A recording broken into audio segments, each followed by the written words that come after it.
my one question that I've got to ask you, and I hope you don't mind, is do you miss the old you that whatever was inside of you, because you had a release with the boxing, and now that release you have to figure out something else. But the old man, I had, for that stage of my life, he was good, but he was no longer good. Once I stopped boxing, this guy was no longer any good for me. Because the rules that applied in boxing was just the opposite in life. In life, you have to surrender. In boxing, you die before you surrender. Right. Imagine how am I going to survive with those rules out here?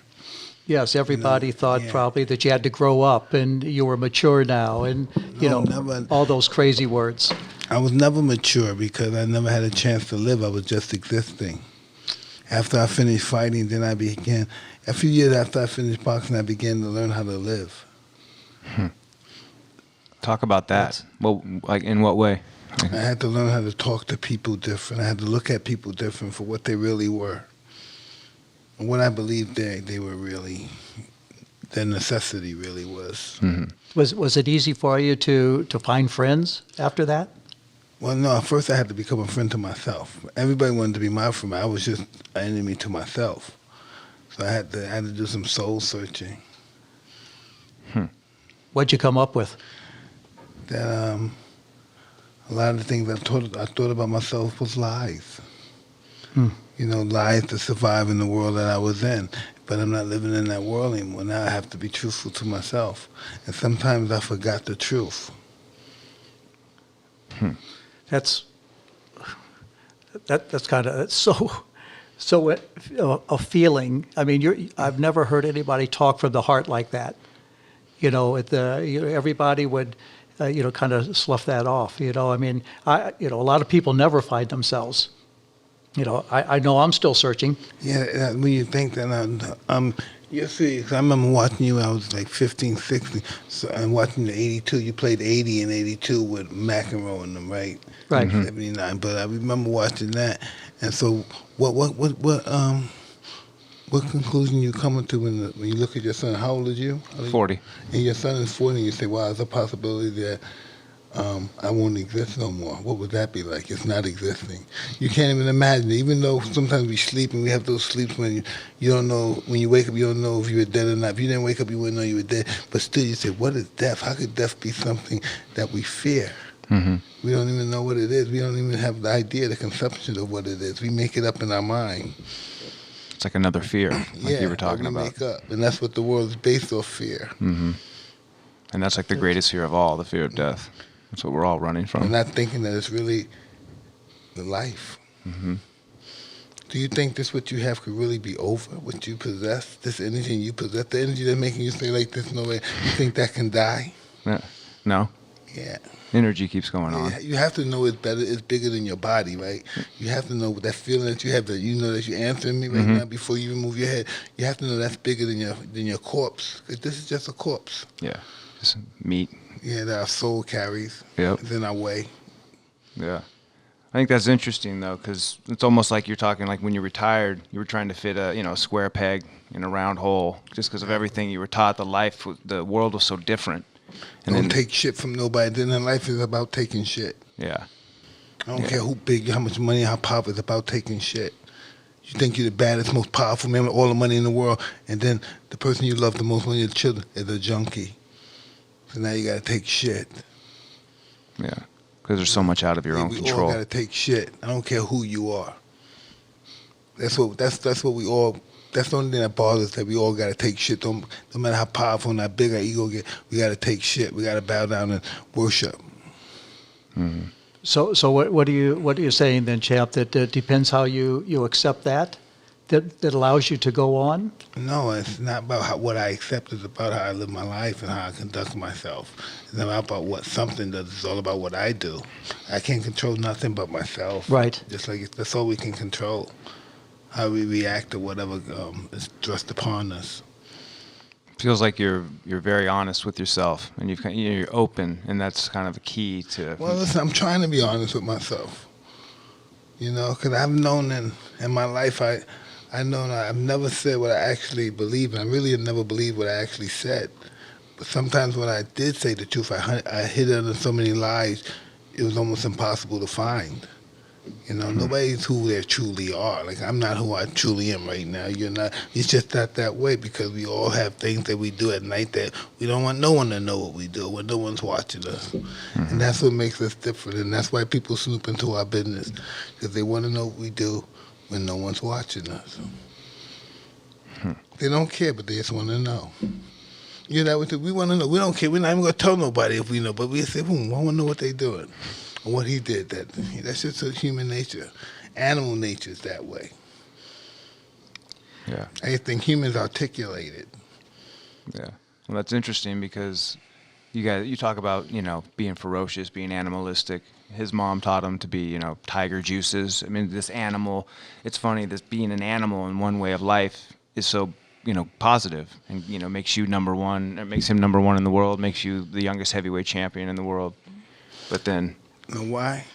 Because that's the only time we don't have to think because we're instinctive when we're in our animal zone, right? Right. When you was in that zone, that when you was instinctive, you wasn't even thinking. You knew where the ball was going to be before it was there. You anticipated. It's totally different. And I don't know how we get it. We get it when we're in our most relaxed form, but we don't get it every day we perform. Every time we perform, we don't get it, but sometimes we get it. A couple of times during our life and our performances, and people never forget it. Playing during the time I was on the court and playing champ, that was my safe haven. My mind was clear. I never, if I had an argument with my wife or something happened with Brett or my daughter, all that was almost pushed aside. For that was my peace out there. Yeah, and but once that was over, then that was over, and then back to to my life, my real life. It was almost like, it's not almost. I mean, we played a part. For whatever amount of time we were in it, we were playing a different part than what we really were. Is that the way you see it? Absolutely. Yeah. I think no two people in the world box the same, and no two people in the world play tennis the same. It's something that people do different. They don't whatever talent people have. Don't matter if they're taught by the same people. And if 5 people are taught by the same lawyer, these are lawyers in a class, and they're taught by the same teacher. In the court of law, they're going to all perform the law differently because of personalities. Mm-hmm. Personality changes us. If you had it to do all over again, would you? Absolutely. Yeah. Why? Absolutely. Just from an ego perspective. I understand right now that was just a moment in time. It had no meaning or significance. And that was just only for my own self-grandizement, to show that this is what I can do if I focus. And if I took those same characteristics and brought it to life, I would be just as successful in life if I wasn't boxing. But that's what that teaches you. But that's why you're successful in business, because you were successful in tennis and you use the same under the same pressure. And sometimes this stuff is not as much pressure if you're playing in the finals. Right, exactly. This right. business still, Yeah. Listen, I'm sweating over here because I see your left over there sometimes gets cocked. I don't want to get caught by. Watch out. I'm not gonna. I don't want to run into that.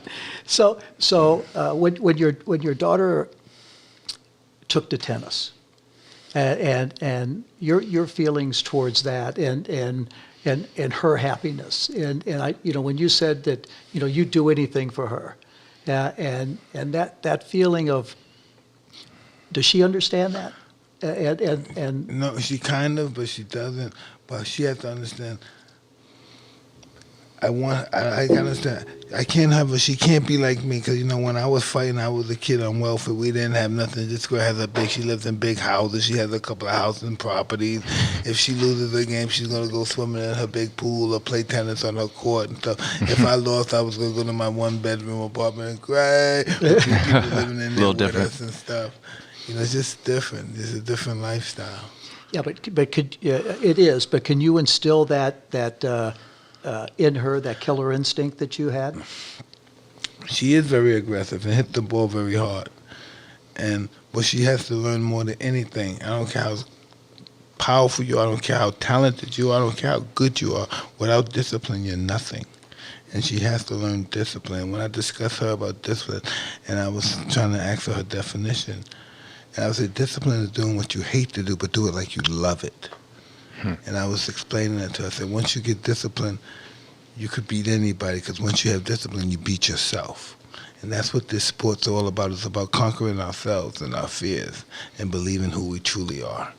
And the mind. Absolutely. That's what the mind tells us. Because it seems like in sports, when you guys, there was no almost time for the mind to get in the way. No. But once you get away from the sport, you have all that space that, tennis and boxing used to take up. Then all of a sudden the mind starts spinning and talking and demons. The mind tells you, I need that feeling. I miss it. I need that feeling. I can't get it back. My bones are not the same. But yeah, you can't get it back. Because you can get it back if you fuck that girl. Yeah, after you fuck her, then fuck that girl. Now then fuck her, and then fuck her. Keep fucking, you're going to get the pill. It's going to come back. Keep doing it, keep doing it. Next thing you know, you're in rehab. Or you got a really sick disease and you can't heal it. Mm-hmm. And that's what that ego says. It wants that feeling back of fucking victoriousness, of winning, and people applauding, and you try to get it other ways. Yeah, there's no replacing that, though, Oh, is there? listen. There's no drug in the world that can replace it. Isn't that crazy? Yeah. That feeling. Yeah. We can never get it again. No drug in it. There's not a. Why? All them drugs that God made, the world made, man made, can't give you that feeling back. There's no way to replicate it with Yeah. like artificial substances. There's no way. Why? Because it's Why a is natural that? feeling. Yeah, but that's earned. Yeah. You can't cheat that. You can't No. cheat to get that feeling. No. All the money in the world can't give you that feeling. Even if you're broken with a bum and somebody give you all the money in the world and stuff, and they just don't give you that fucking feeling. What do you miss about it the most? That feeling. Yeah, just that. Not the fighting, not the girls, not the money, that fucking feeling. Just knowing you were the man. Yeah. Yeah. And everybody else knew it too. That feeling, feeling's, you can't, it's no money, it's not enough money to pay for that feeling. The best part of it was, it was walking out there knowing that everybody wanted to beat me more than win the tournament. And that's the feeling I got, to you. Yeah, but listen, if somebody beat me, they make holidays out of it. Buster Douglas beat me, so they make annual holidays out of it. So that's how it was. We had that David effect in Goliath. We were always Goliath. If somebody beat us, they're immortal. Right. Mm-hmm. They're always going to be talked about to the end of time. He had that one night, and that one night was with that man, G.M.A. Connor. You were a career maker. Oh, absolutely. Both you guys. Yeah. Career makers. That's right. Absolutely. Right. I never looked at it like that. That's what it was. I couldn't articulate it like that. Yeah. Well, because in the first line of Buster Douglas's bio probably says, knocked out Mike Tyson. Yeah. It's like it's the first Listen, thing I they always say think about him. this, right? That's the Goliath effect. You know how many accomplishments David did, if you ever read the Bible? You know how many fucking accomplishments? This guy built a country, created a world. But what is he known? But no one knew that. But what is he known for? Killing Goliath. Killing Goliath. Yeah. That's all he fucking knows. It's the first line in his bio, too. Yeah. Killing Goliath. All that, he made a nation. He made Israel. Israel, this great country. And all he's known for is killing Goliath. Goliath was a big man in his day. He must have been, it's a God figure. Yeah.